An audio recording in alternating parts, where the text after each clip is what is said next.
အားလုံးပဲမင်္ဂလာပါအခုပြထားတဲ့လူမျိုးအကိုတွေကျိုးတစ်ချောင်းထဲဟိုမှာဒီကျိုးရဲ့အစွန်းနှစ်ဖက်မှာပစင်းသီးလေးတွေဘယ်လိုလုပ်လဲဆိုတာကိုအကိုကမသိတဲ့သူတွေအတွက်ပြောပြပေးသွားပါမယ်အခုဒီမှာဆိုလို့ရှိရင်အကိုတစ်ဖက်ကိုတော့လှုပ်ထားပြီးပြီပေါ့နော်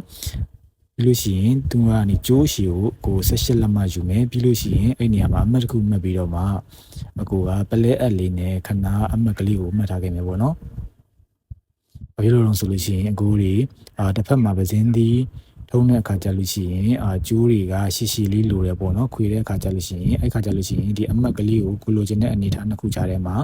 အတိအကျရအောင်လို့အခုလိုမျိုးမှတ်ပေးခဲ့တာဖြစ်တယ်ပြီးရင်ကိုဒီမှာဂွင်လေးတွေကိုကိုလိုမျိုးနှစ်ခု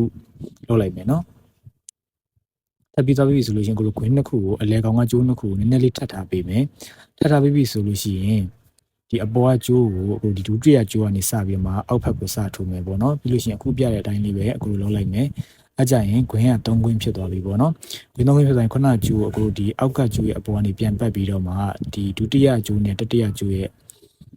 အောက်ကနေပြီးတော့မှကျိုးကိုပြန်ထိုးပေးမယ်เนาะအခုမြင်နေတဲ့အတိုင်းပဲအဲ့ဒါပြီးပြီဆိုလို့ရှိရင်တော့ကိုဒါရပြီကျိုးတွေကိုဖြည်းဖြည်းချင်းလေးအကူတွေဇာကနာနဲ့ပဲဖြည်းဖြည်းကျစ်နေအောင်ဆွဲလိုက်မယ်ဆိုလို့ရှိရင်ဒါပစင်းသီးလေးကတစ်ဖက်မှာရပါပြီပေါ့เนาะအခုပုံစံလေးကအကူတို့ပုံမှန်ဆိုလို့ရှိရင်တော့handmadeပေါ့နော်ပလဲလုံးလေးတွေအလားစင်တဲ့ဥစားတွေကျိုးရဲ့အစွန်မှာတက်လို့ရတယ်ဆိုပေမဲ့တခါတလေချလို့ရှိရင်အကိုတို့တွေhandmade ဒီပစ္စည်းတွေကဝယ်လို့မရတဲ့အခါပစ္စည်းတွေမှမရှိတဲ့အခါကျလို့ရှိရင်လည်းအခုလိုမျိုးဒီသူ့ရဲ့ဒီကျိုးလေးနဲ့ပဲ handmade ပုံစံလေးဖန်တီးလို့ရတယ်ပေါ့နော်အဲဒါကြောင့်မလို့အခုဒီမှာဆိုလို့ရှိရင်အကိုကကျိုးကိုတခြားကျစ်နေအောင်ဆွဲပြီးပြီဆိုလို့ရှိရင်သူ့ကိုဖြတ်ချလိုက်တော့မယ်ပေါ့နော်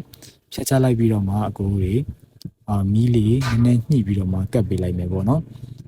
ဒီတိုင်းထိုးထည့်လို့ရတယ်ဆိုပေမဲ့အဲ့ဒါကြကိုပြန်ပြီးမှဆိုတဲ့အတွက်ကြောင့်မလို့အကောတော့မီလေးညှိပြီးတော့ပဲကတ်လိုက်တယ်ပေါ့နော်အဲ့ဒါဆိုလို့ရှိရင်ဒီမှာပစင်းသီးလေးကကျိုးရဲ့အစွန်းနှစ်ဖက်မှာရပါပြီ